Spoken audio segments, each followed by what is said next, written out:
Dan kita bisa buka yang bagian sininya, Mang Kapa. Ya. Nah, ada kalajengking tuh. Oh, iya. Lihat. Kita nggak sengaja masuk ke areal habitat atau rumah dari si... Wow! Apa, Mang? Kobra lagi nih. Mana? Kobra nih. Mana? Oh iya, ini ada satu nih. Tuh. Hitam. Wah, kobra hitam lagi nih. Oh. Bukan kobra nih, Mang. Kobra itu hitam, Bukan, Mas. enggak. Ini bukan kobra nih. Nah, dia nyari gelap dia. Ayo, bener.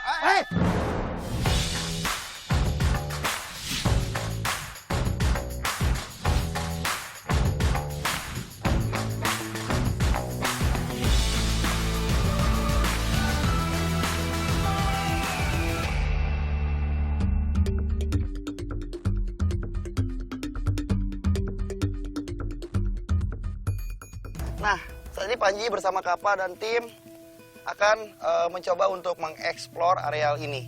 Teman-teman, mengingat ular bisa kita jumpai di areal manapun, mulai dari kebun, hutan, pekarangan rumah kalian, ya, hingga gunung ataupun areal perkotaan, kita bisa saja berjumpa dengan ular.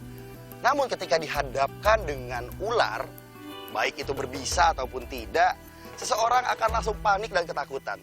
Nah, teman Panji semuanya, jadi di video kali ini, Panji akan membahas tentang berbagai macam tips yang berhubungan dengan ular. Jadi tetap di teman Panji. Lanjut yuk! Oke.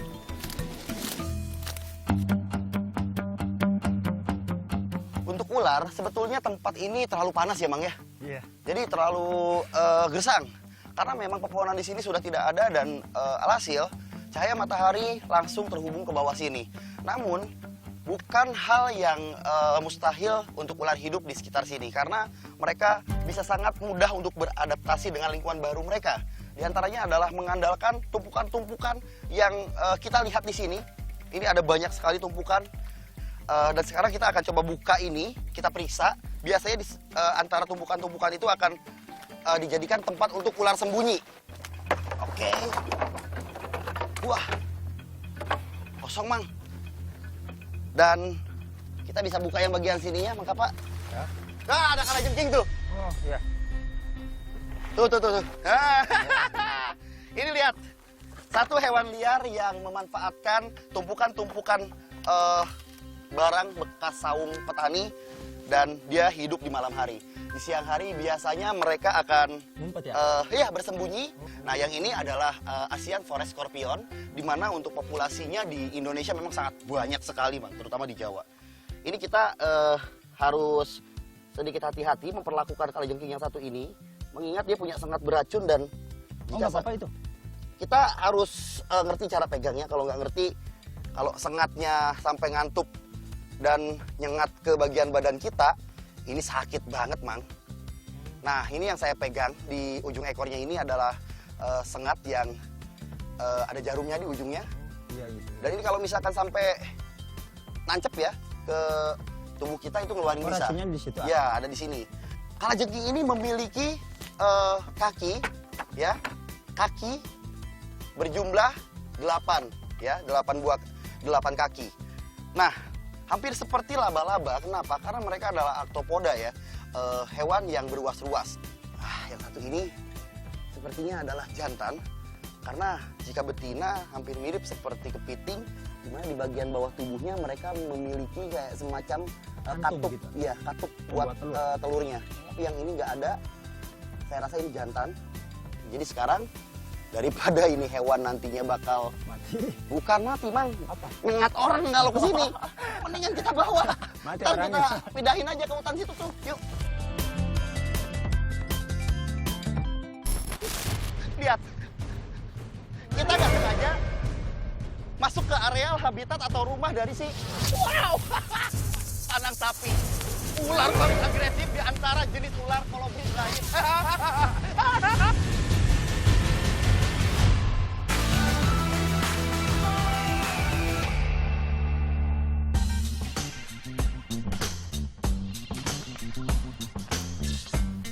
Wah, Mang Kapa, Hah? ini kan jalan lintasnya para petani. Jalan umum ya? Dari desa menuju ke sawah, Hah? lewat kebun ini.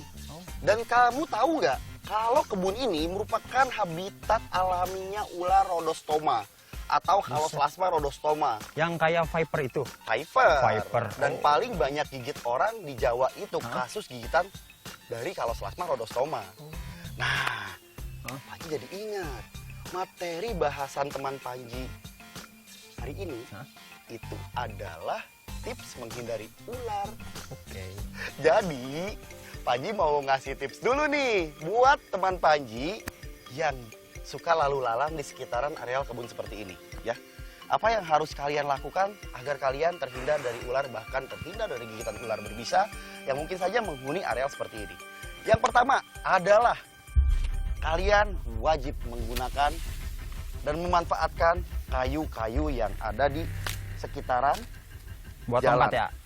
untuk dijadikan tongkat. Nah, bagaimana caranya kita menghindari ular? Yang pertama adalah kita harus pukul-pukul dulu bagian depan dari jalan yang akan kita lewati, ya. Biasanya ketika memang diprovokasi seperti ini, ular akan takut dan lari. Yuk kita sambil jalan, Iman. Yuk. Nah, dan kayu seperti ini juga bisa kita gunakan untuk menyingkirkan semak yang menghalangi jalan kita. Jadi selain bisa untuk mengusir ular yang ada di bawah, ini juga bisa untuk mengusir ular yang ada di pohon. Mang, Oi, pernah ngalamin nggak saat syuting kemudian seekor kobra lewat belakang kameramen lu? Nih, masa? ini. Nah, iya.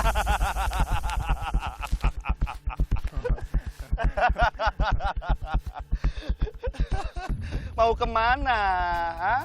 Woi, seekor kobra Jawa juvenil terciduk melintas di belakang kameramen saya barusan. Ini adalah predator tikus alami ya. Mereka juga sesekali berburu burung kecil yang kebetulan hinggap di sekitaran teras tanah. Ya, kebetulan kita dapat sampel seekor kobra Jawa di sini. Kita bawa ke tempat yang agak lapang dan bersih di sebelah sana. Oh ya udah yuk. Yuk, kita akan coba bikin eksperimen ya. Yuk. Oke. Iya. Secara naluri seekor ular akan menyerang pengganggunya dengan cara menggigit dan juga menyerang dengan spontan. Tapi jika mereka diganggu, setahu Panji seperti itu. Misalkan seperti ini ya teman Panji. Ini Panji hanya mengetes respon dari ular liar yang Panji temukan ini.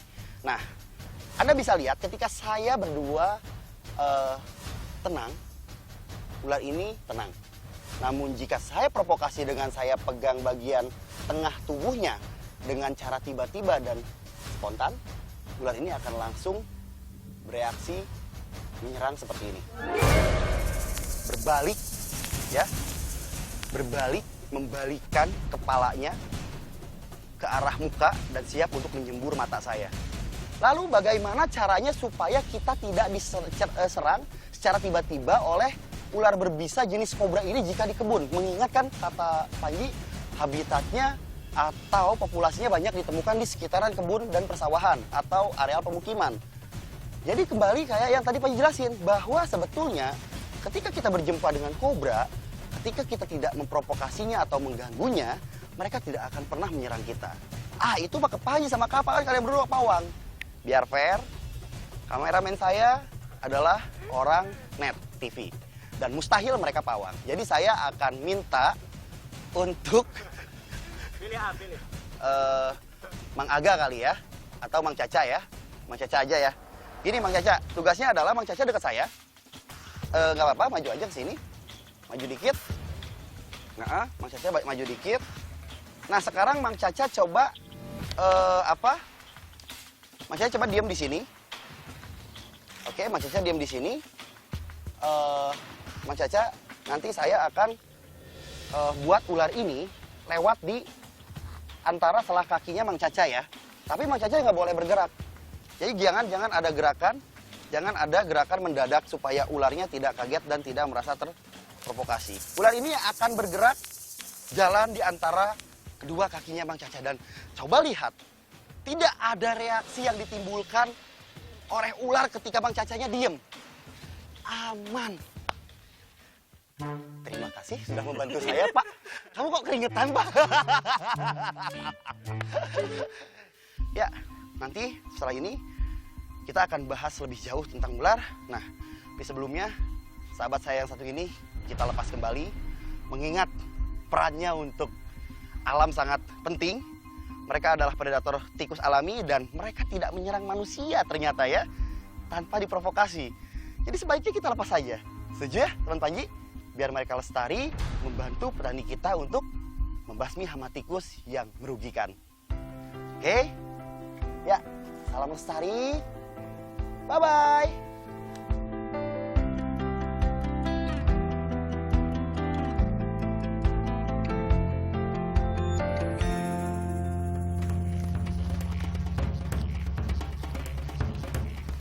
Kamuflase adalah keahlian lain dari reptil, di mana mereka memanfaatkan warnanya untuk menyamar dengan kondisi habitat di sekitarnya. Jadi ketika kita berjalan-jalan di areal habitat ular seperti ini, hal pertama yang harus kita waspadai atau kita lihat adalah setiap sudut areal, di mana ular bisa saja sedang mengintai kita dari balik dedaunan seperti ini.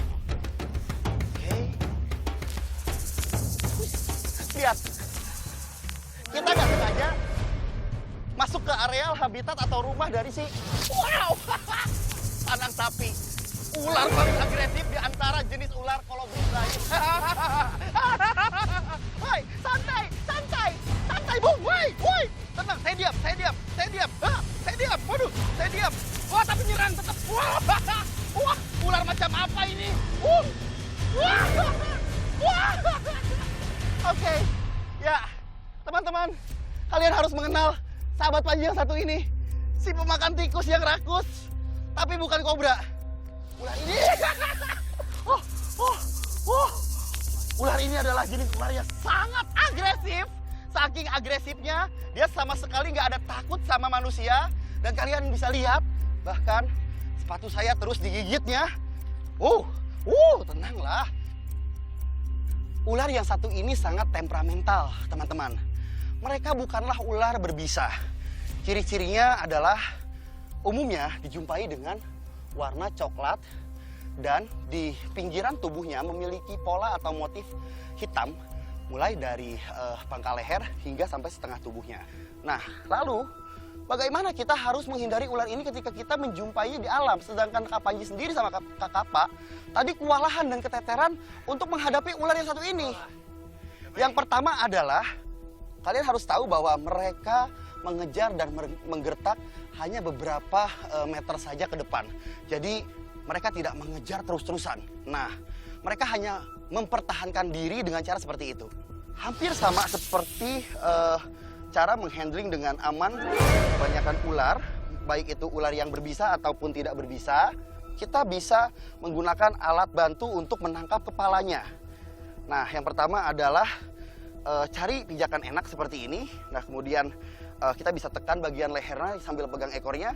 Dan kita bisa pegang bagian tengkuk belakang, angkat ke belakang. Dan ular ini sudah lumpuh dengan satu tangan. Tapi Panji sarankan sih ya, jangan pernahlah terobsesi atau mencoba untuk menangkap ular ketika kalian ragu atau tidak tahu caranya. Sebaiknya kalian hindari saja. Gunakan tongkat yang kalian bawa untuk mengusir mereka ketika kalian berjumpa dengan mereka. Kecuali jika memang mereka sudah masuk ke rumah kita. Dan kalau misalkan memang membahayakan kita dan keluarga kita, sebaiknya bunuh saja ular yang masuk ke rumah. Ya, kalau tidak ada pilihan lain. Tapi jika masih bisa direscue dan ada orang yang berani untuk menangkapnya, sebaiknya minta tolong mereka untuk membantu merescuenya. Karena biar bagaimanapun juga mereka tetaplah satwa yang berhak untuk hidup di dunia ini. Oke, teman-teman, Panji akan lepas lagi dia di sini. Mengingat areal kebun ini memang habitatnya, mereka menggunakan warnanya yang coklat dan hitam ini untuk menyamar di antara daun-daun kering. Semoga kamu hari ini dapat tikus ya, Sob. Wow! Apa, Man? Kobra lagi nih. Mana? Kobra nih. Mana? Oh iya ini, ada satu nih. Itu. Wah, kobra hitam lagi nih. Bukan kobra nih, Man. Kobra itu hitam, Mas. Enggak, ini bukan kobra nih. Nah, dia nyari gelap dia. Ayo, bener.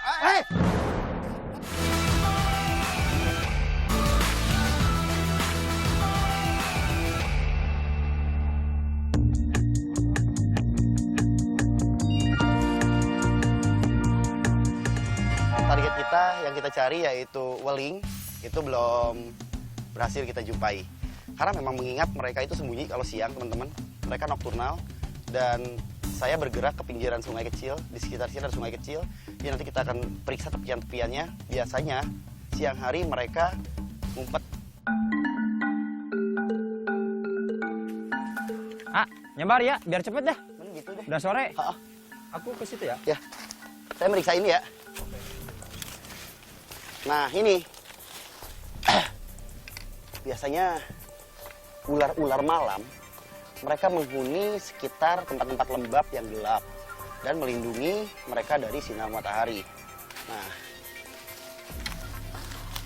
beberapa kali Panji jumpa ular yang aktifnya di malam hari seperti oligodon, kemudian likodon, welang-weling, itu di tempat-tempat kayak gini kalau siang. Ya, mereka kadang hampir mirip dengan king cobra, cuma king cobra kan aktifnya siang ya. Apa, Mang? Kobra lagi nih. Mana? Kobra nih. Mana? Oh iya ini ada satu nih. Itu hitam. Wah, kobra hitam lagi nih. Bukan kobra nih, Mang. Kobra itu hitam, Mas. Enggak, ini bukan kobra nih. Nah, dia nyari gelap dia. Ayo, bener. Apa? Sembarangan. Tuh. Wah, untung saya nggak kena gigit, Mang. Lepas, Mang. Lepas. Yuk, kita bawa ke tempat ini yuk, terang yuk. Oh, oke. Kita review. Siap. Ya. Oke. Aduh. Misi kita ke sini nyari apa, Mang Kapa? Ular weling atau welang? Weling Heeh. atau welang? Mang Kapa tahu yang kita dapat ular apa? Kobra kan? No, Bukan. ini Bungarus candidus, Oh. tapi yang black color. Oh, yang full ya? Ini full black, di mana tidak terlihat sama sekali warna banded putih di tubuhnya. Tapi ini bisa saya jamin adalah weling atau Bungarus ya. Spesies ular mematikan yang banyak menggigit orang ketika orang itu tidur. Oh. Kan biasanya kalau yang muncul itu yang hitam putih ya? Ya, betul. Tapi ada beberapa di alam yang memang memiliki warna hitam, kadang kecoklatan dan kadang separuh hitam putih, separuh hitam. Biasanya ular weling mendeteksi makanan di sekitar rumah-rumah masyarakat atau pemukiman. Nah, di mana ketika mereka masuk pemukiman, mereka akan mencari tempat-tempat untuk mereka sembunyi, ya. Nah, ketika mereka melihat seseorang tidur, apalagi tidurnya di teras, ya, mereka biasanya akan sembunyi di balik tubuh manusia itu yang lagi tidur. Kayak barusan kan? Nih, kayak sekarang nih. Nih, kayak sekarang ya. Mereka, nyarinya tuh ke bawah. Tuh. Ngumpet dia. Kalau kobra kan ke atas. Nah, kalau dia nyari tempat untuk nyembunyiin palanya. Dia suka kayak nyelusup gitu loh. Nih, jadi memang udah kayak semacam karakter atau iya. tingkah lakunya memang seperti ini tuh. Nah, kebayang nggak sih kalau misalkan kita tidur di rumah ya, di teras, kemudian nih ular masuk ke rumah kita, terus dia masuk di bawah badan kita, nyelusup. Kadang-kadang kan orang kalau misalkan tidur dia kan suka keliat ya gitu ya, gitu nah. Ada gerakan gitu ya. Yang bikin dia gigit itu di saat kita kayak gitu. Dia kegencet, rasa keganggu, gigit. Nah, mengingat antibisa untuk keluarga Bungarus candidus belum ada. Yang sudah ada adalah untuk Bungarus fasciatus atau saudaranya, ular welang. Bedanya welang dan weling adalah dari ekornya. Ya, dari ekornya. Jadi anatominya itu ekor welang itu tumpul, sedangkan ekor weling itu lancip. Dan biasanya gerakan si weling ini juga lebih cepat dan gesit daripada si welang yang lebih lambat dan lebih pasif. Nah, mereka juga memiliki taring bisa seperti kobra di depan mulutnya bagian sini. Dan mereka memiliki bisa neurotoksin yang sangat kuat. 6 kali lebih mematikan daripada bisa pada kobra biasa. Ya, dikenal sebagai salah satu ular mematikan dan memang sangat berbahaya jika masuk ke dalam rumah. Lalu bagaimana cara untuk membuat ular jenis ini atau jenis ular lainnya tidak masuk ke rumah kita? Yang pertama adalah bagi teman-teman yang memang rumahnya berbatasan langsung dengan areal sawah atau sungai, sebaiknya Panji sarankan untuk kalian tidak pernah tidur di teras, ya. Tidurlah menggunakan ranjang, karena pada umumnya ular akan selalu memiliki kemungkinan untuk masuk ke dalam rumah kita jika memang kondisi rumah kalian berdekatan atau berbatasan langsung dengan kebun, hutan, ataupun sungai. Nah, yang kedua adalah segera tutup celah atau akses yang bisa memungkinkan mereka ular masuk lewat lubang pintu atau celah-celah sekitaran lubang tembok. Nah, itu harus ditutup dan segera buang barang-barang yang memang sudah tidak terpakai yang menumpuk di sekitar rumah kita. Karena itu bisa menjadi tempat tikus bersarang dan di mana tikus adalah makanan favorit dari ular. Air urin mereka bisa mengundang ular datang ke rumah kita, ya. Nah, saran terakhir mungkin bisa kalian coba. Ini akan sangat bermanfaat karena mudah sekali. Dimana dengan memelihara seekor kucing kampung, kalian bisa terhindar dari ular yang masuk ke dalam rumah. Ya, dimana kucing kampung itu adalah hewan yang sangat berani. Ketika melihat hewan asing masuk ke rumah atau teritorialnya, mereka nggak segan-segan untuk membunuh hewan asing tersebut. Dan mulailah siram setiap pojok bagian rumah kalian dengan menggunakan karbol, karena ular juga tidak suka wangi karbol. Oh, yang baunya nyengat itu. Yang baunya nyengat kayak gitu, Mang. Semoga materi hari ini menghibur kalian, menambah informasi seputar ular, dan juga bisa menemani kalian saat kalian di rumah aja. Jangan lupa, tetap di rumah aja selagi kondisi masih nggak aman.